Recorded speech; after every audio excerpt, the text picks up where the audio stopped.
Welcome to our channel. Today we're going to be reading another golden book, and this time we're going to be reading Bugs Bunny and the Healthy Hog. And this book is written by Teddy Slater and illustrated by Darrell Baker. After 7 straight days of rain, Bugs Bunny was getting bored of just sitting around in his burrow. I need to get some exercise, Bugs thought, so he grabbed his galoshes and umbrella and headed for town to join a health club. "We're having a special sale this week," the man at the Hillside Health Club told Bugs. "Ask a friend to sign up with you and you'll get an extra 3-month membership free." That sounded like a great deal to Bugs. He quickly set off to find his best buddy, Porky Pig. "Hey, what's up, Doc?" Bugs asked when he reached Porky's house. "You look a little down." "I'm bored," said Porky. "It's this awful rain. I know just what you need," Bugs said, and he told Porky all about the health club. Porky hesitated, but Bugs insisted. "You know, pal," Bugs said, "you've been looking even porkier than usual lately. You could lose a few pounds." Finally, Porky agreed to give it a try. The next day, the two friends signed up at the health club. They started off with the aerobics class, exercising to the beat of a jazzy dance tune. But while everyone else struggled to keep up with the instructor, Porky found his mind wandering. After aerobics, they jumped into a pool, but while Bugs churned through the water like a speedy torpedo, Porky found his mind wandering again.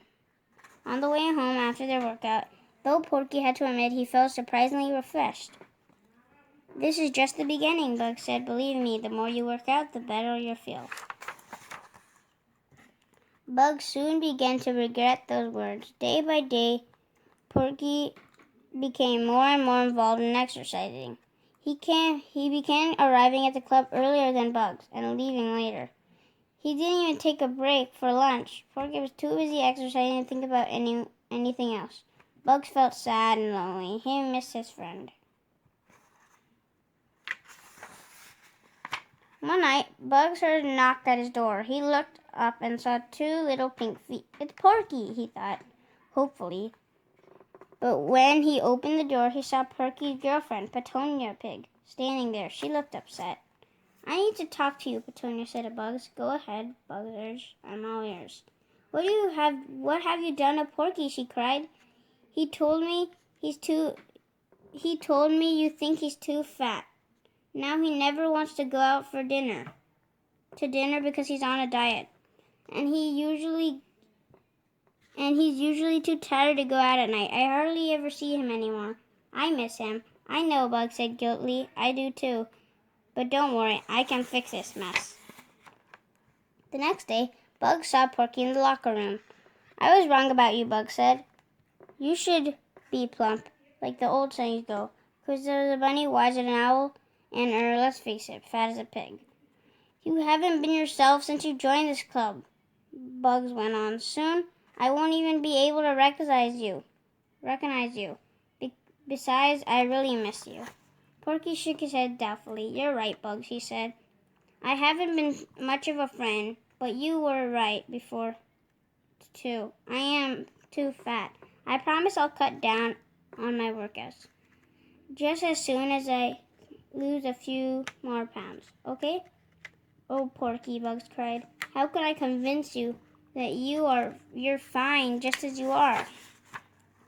Then Bugs Bunny came up with a plan. The next morning, he showed up at the club even earlier than Porky.